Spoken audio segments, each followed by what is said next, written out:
жадыраған, жадырапаймын. Сен? Мерейлі. Сен? Асылай көрген. Сымбатты сәбірі. Айдай әдейлі. Айдай әдейлі. Керемет. Аяулы аяулы. Жақсы. Керемет. Жаны асыл. Атлы абай. Жақсы. Тамаша. Сен?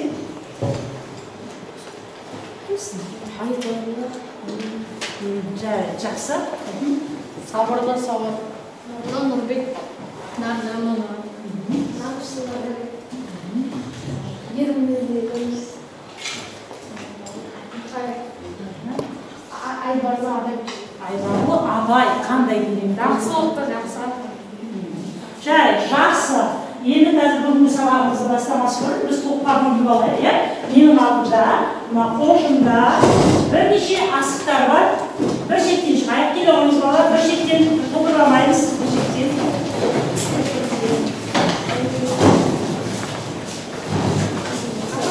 Енді осы асықтардың ретіне қараймыз, кім қайда барады. Жасыл асық түскендер жасыл орындыққа, сарасы түскендер сары орындыққа, қызыласы түскендер қызылға қарай орналасамыз. Комитет жесек отыра қойыңыздар.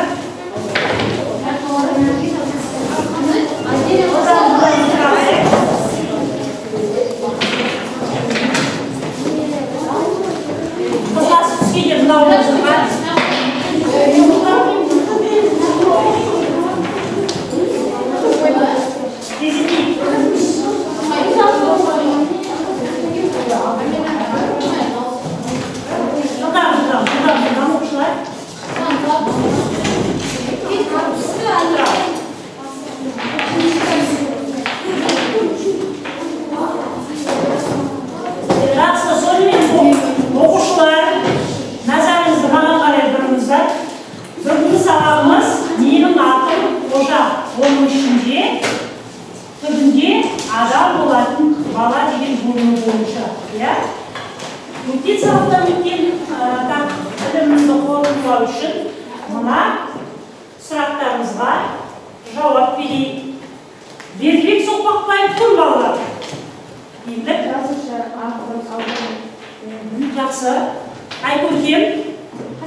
Келесі сұрақ бойынша жазушының қандай шығармалары бар?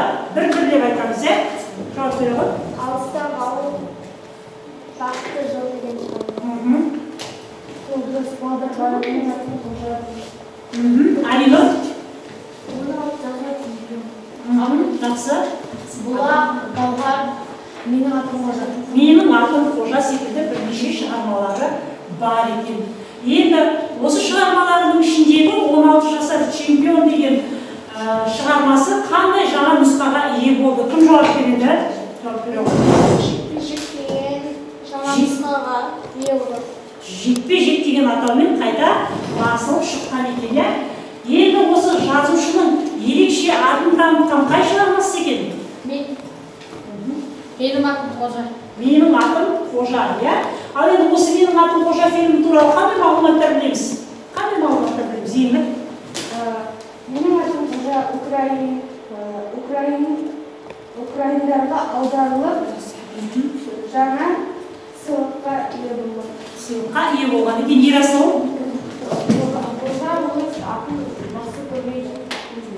Жақсы, Адай? Қожаның сынында екі қожа болады. Тағы жақсыға? Францияның хан қаласында ересектер мен балалар тыңдайтын сүйікті фильмі болып жүлдеге ие болған екен.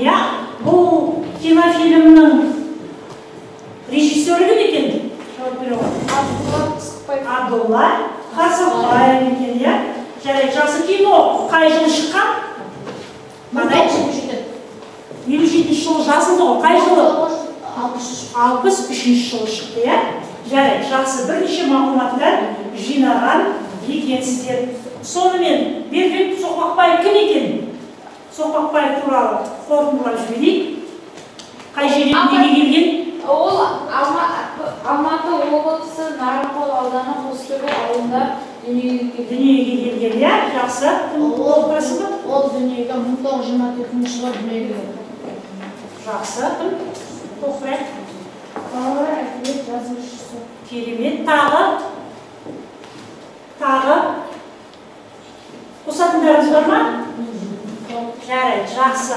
Жалпы осы шығармасы туралы мен жазған дүниелердің ішіндегі ең шоқтығы биігі осы менің атым Қожа болды дейді.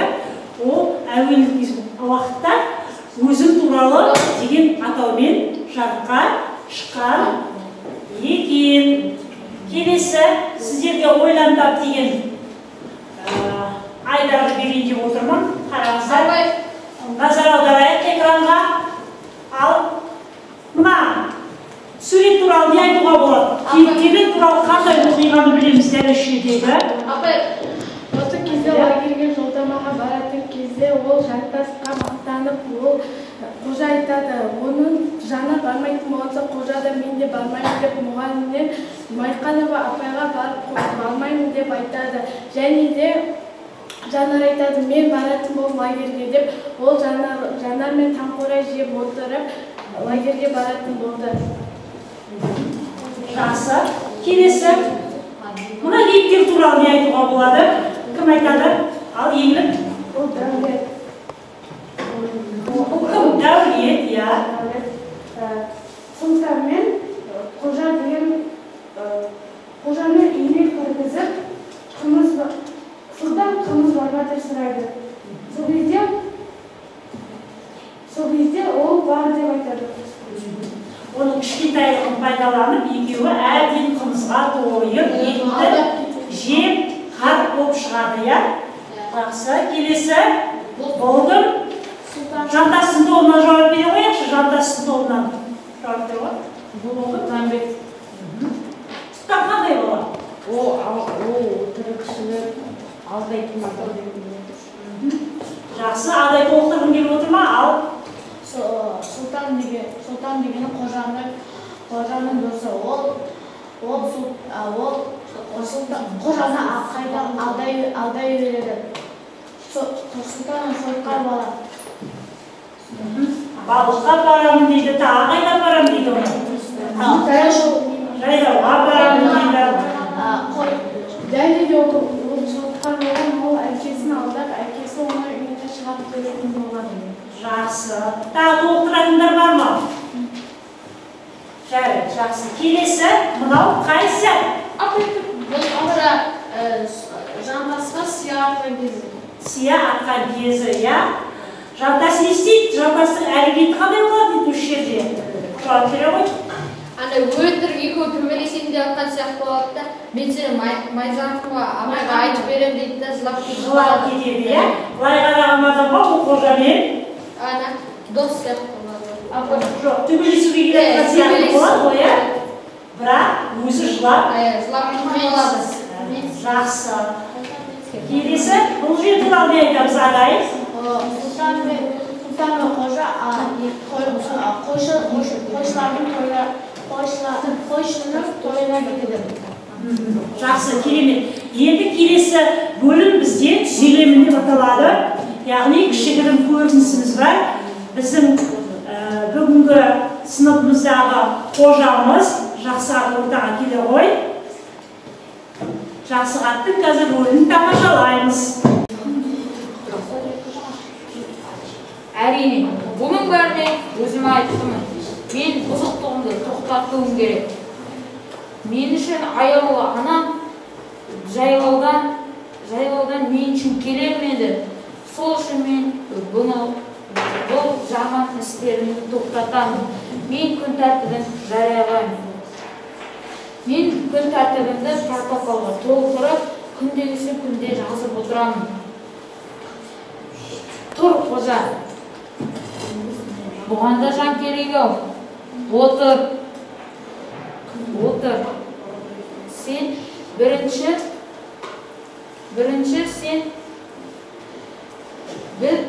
бірінші тәртіпсіздікті жақсылап қадағалап, бәрін істеп үйренуің керек дейді.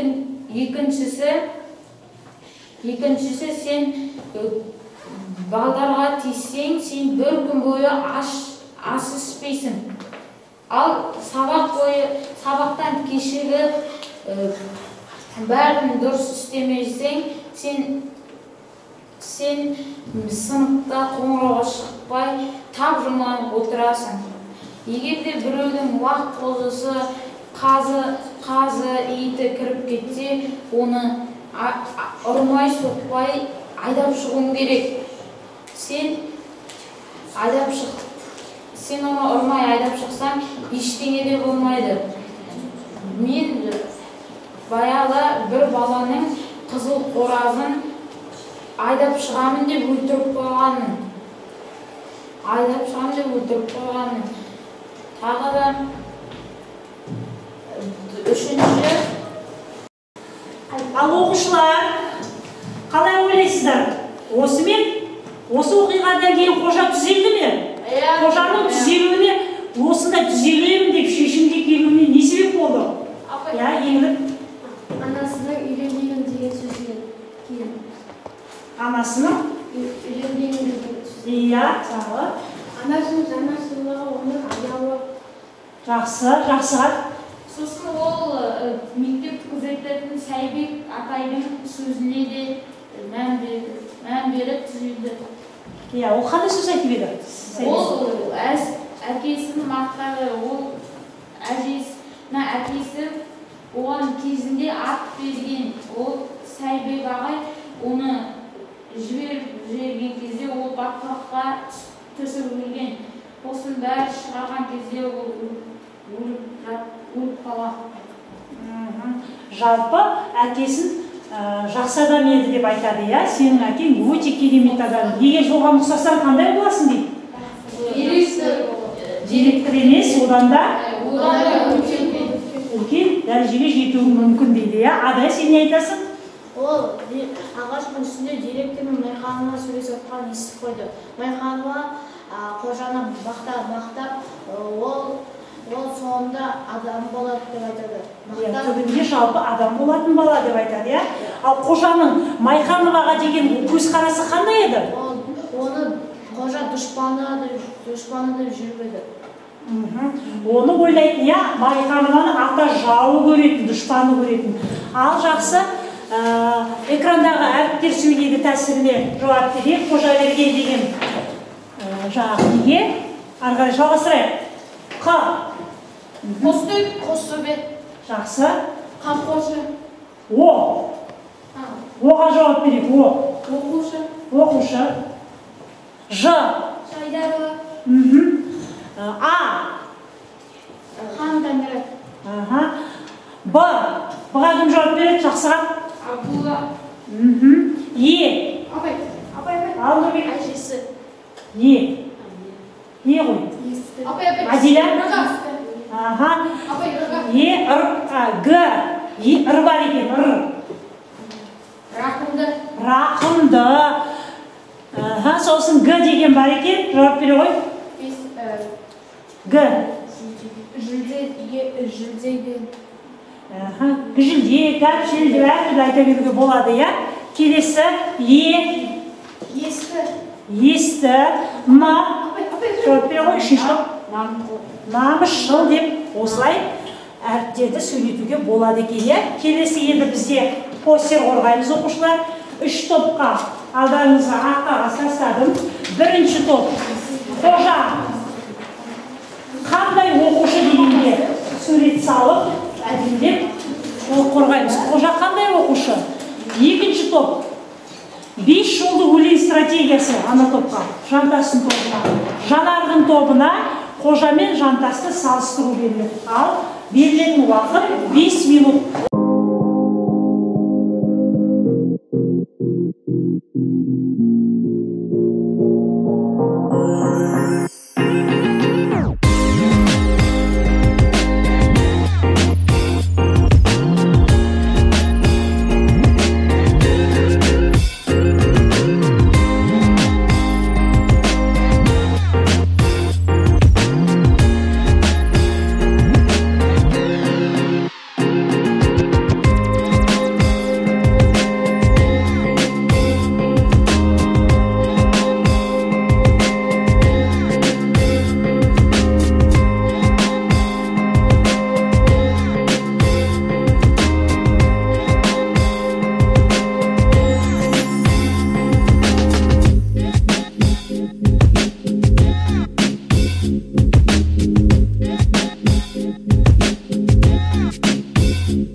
қожаның қолынан бастайық.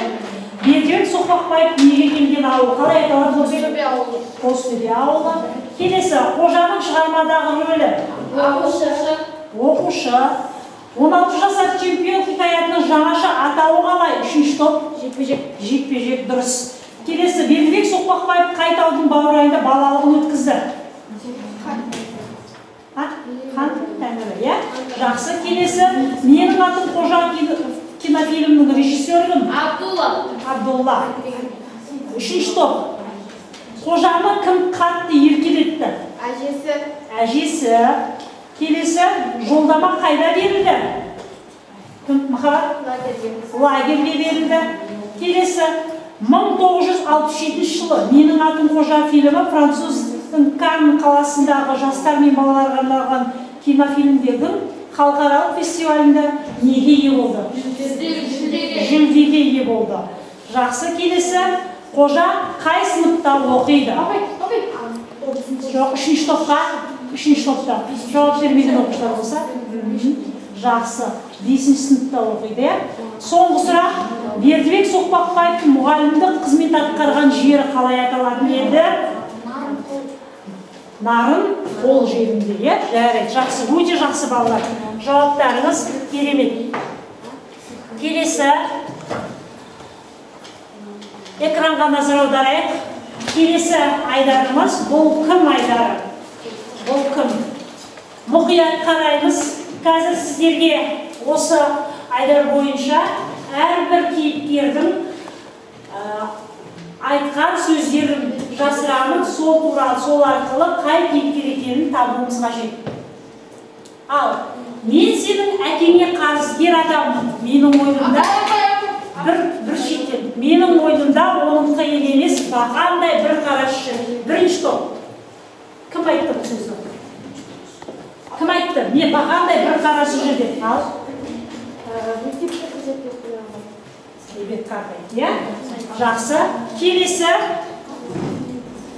біз екеуміз таныс шығармыз деймін. Кім? Кім айтты? Майқанов айтты, иә? Келесі, сен оқуды тастасаң, маған ілесіп тастады деп екеумізді бірден қудалап пәле қылады. Оқи бер. Оқудың түбіне сен ақ жет. Мүмкін кейін дырдай бастықтың бірі болып шығарсың. Сонда маған шапағатың тиер. 3-ші топ. Анасы. Бұны кім айтты? Анасы. Кім айтты? Сұлтан айтты ғой, иә? Сұлтан айтты бұл сөзді. Келесі, 1-ші топқа қожаның біз лагерге баратын болдық. Ал сен көшедегі иттерді тәртіпке салып ауылда қалатын болдық. Сен жауап берші, Назарбек ешқандай жауап берген жоқ. Мынаны кім айтты? Жантас айтты, иә? Жақсы. Келесі, мен оқулық емес қант алуға барамын. Сіздің не шаруаңыз бар? Қоя беріңіз. Кім айтты? Ана топ, 3-ші топтан. Айта ғой. Қожа айтты, иә? Қай жерде айтып еді? Чикачкуп деп өзін таныстырған кезде, иә? Кіммен танысты көргіді бұл жерде? Мен танысты көргіді. Келесі, шыбыным әйтеуір, ешкімге тимей, ұрынбай жайына жүр. Сенің тентектіңді менен басқа ешкім де көтермейді. Біреудің ала жүгін аттаушы болма. Кім? Анасы ма, әжесі ма? Әжесі айтады ғой, иә? Келесі, сабаққа қайсың баққа ұстап әкелесіңдер деп тапсырма берген кім еді? Зоология пәнінің мұғалімі, бірінші басқа қожаның тобына. Жақсы. Келесі, Қадыров, немене, ұйықтап қалғансың ба? Тоқта, галстугыңды түзе дейтін кім бұл? Қадыров, немене, ұйықтап қалғансың ба? Тоқта, галстугыңды түзе деп кім айтушы еді? Ағай айтар. Жақсы. Жарайды, жақсы. Оқушылар, сабаққа өте белсенді қатысып, жақсы көрсеткіш көрсетіп отырсыңдар. Келесі сұрағымыз еркін жауап деп аталады. Бұл жерде 3 топқа 3 түрлі тақырып беріледі. 1-ші топ қожаның тобына. Қожаның тентек болуына себеп болған нәрселер. Не себепті қожа үнемі тентек бола береді? Сол туралы айтамыз. Келесі 2-ші топ. жандастың тобына қожаның әдепті жолға түсуіне себеп болған нәрселер туралы айтамыз. Үшінші топ, Жанардың тобы, қожа өзгерді ме? Жаңағы мен өзгеремін деп өзіне шешім қабылдағаннан кейін өзгерді ме? Ойыңызды айтасыз. Ал сонымен кішкене ақылдасып алыңыздар. Бірінші топ, қожаның сотқар болуына негіз болған. Қожаның сотқар болуына ол мазақтай бергеннен мазақтай берген кейін ол сол үшін ол сотқар болды. Сосын тағы не себепті не болуы мүмкін? Тентек болуы мүмкін? Анасын үйленуін ойлап сол үшін. Анасын қызғанып жүреді, соған әдейі ұрынып барып тентек болуы да әбден мүмкін. Сосын тағы қандай қосарларыңыз бар ма? Топ мүшелері басқа. Оған жартасымыз лагерьге барамыз, сен иттерді, даладағы иттерді тәртіпке саласың деп, оның жынына дейіп, оның қожаның намысына тиіп, қожа ашулы болып жүреді. Яғни қожаға, жантасқа деген іштей жауы болу, бұл да қожаның тентек болуына әкелген себептердің бірі деп ойлайсың. Келесі жарайды, жақсы. Енді қожаның әдепті жолға түсуіне қандай себептер болды? Сәдел айта ғой. Қожа Майқанова апаймен директордың ағаштың үстіне тұрғанда Майқанова апаймен директордың сөзін естіп қалды. Майқанова апай директорге қожа түбінде жақсы бала болады деп айтқан. Осы сөзден кейін қожа қой, мен дұрысталайын деп өзгеріске ұшырауы мүмкін, жақсы адай. Мектептегі күзетші ағай айтады. Сенің әкең мейірімді адам болған. Сенің әкең мейірімді адам болған. Бірде маған жылқысын беруі де мен оны батпаққа өйтіп алып жүрдім. Ол маған әдейі емес қой деп айтты. Яғни әкесі туралы жақсы естеліктерді есту арқылы қой, мен де жақсы болайын деген жолға түсу әбден мүмкін екен.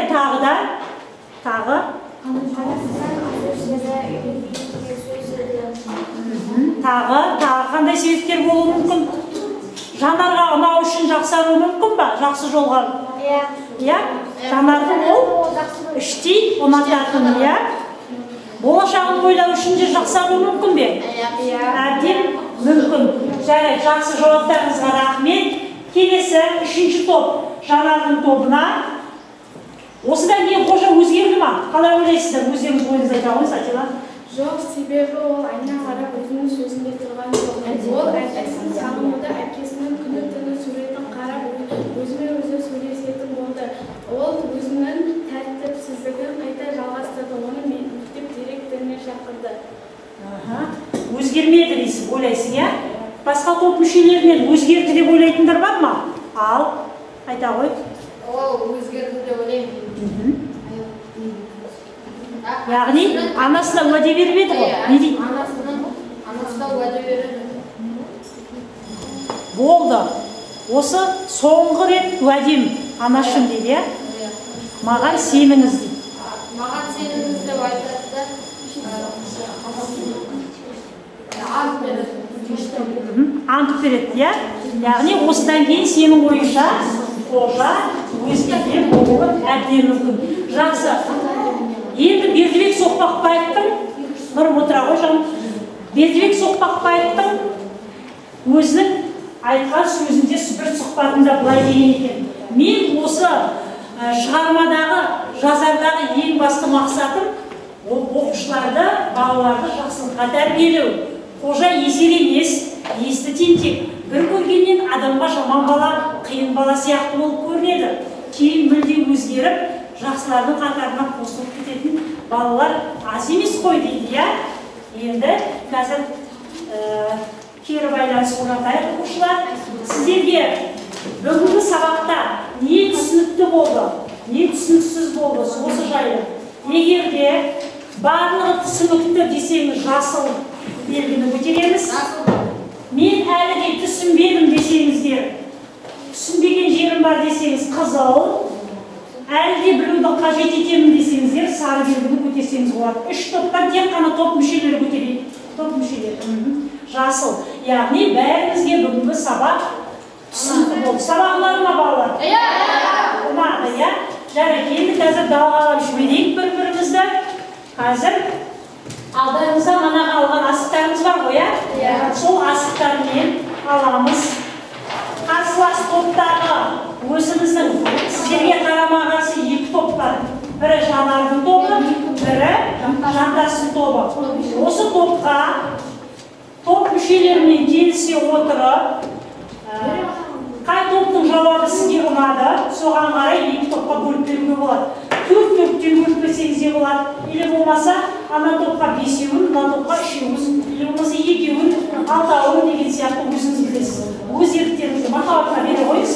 Бір оқушыға жинап береміз, өзара ақылдасамыз. Сөйтіп, өздеріңізге ұнаған топқа асықтарыңызды берсеңіз болады.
Ұтылған жоқпын.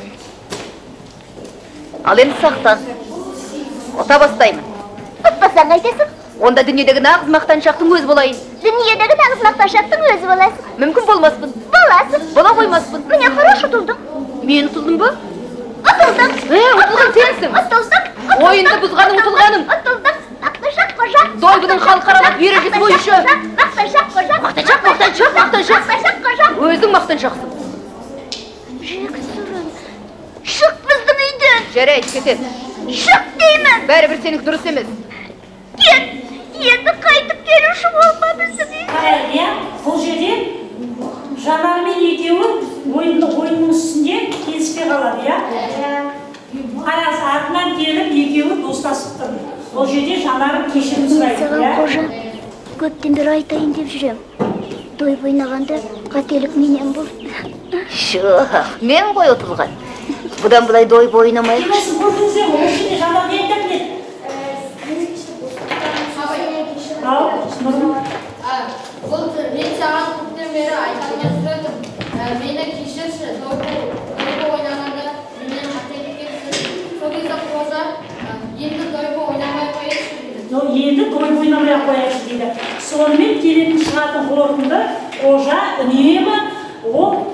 үнемі дұрыс бола бермейді екен, иә, оның да кейбір кездерде дұрыс болатын жағдайлары болады екен. Яғни ол үнемі келеңсіз жағдайларға тап болып қалып отырады екен. Егер эссе жазып келеміз, менің қиялымдағы қожа деген тақырыпқа эссе жазып келеміз. Ол жерде, яғни қожаны өз қиялымызда қалай көргіміз келеді, сол туралы жазсаңыз болады. Осымен балалар, бүгінгі сабағымыз аяқталды. Қош, сау болыңыздар. Сабақ ұнады ғой, иә?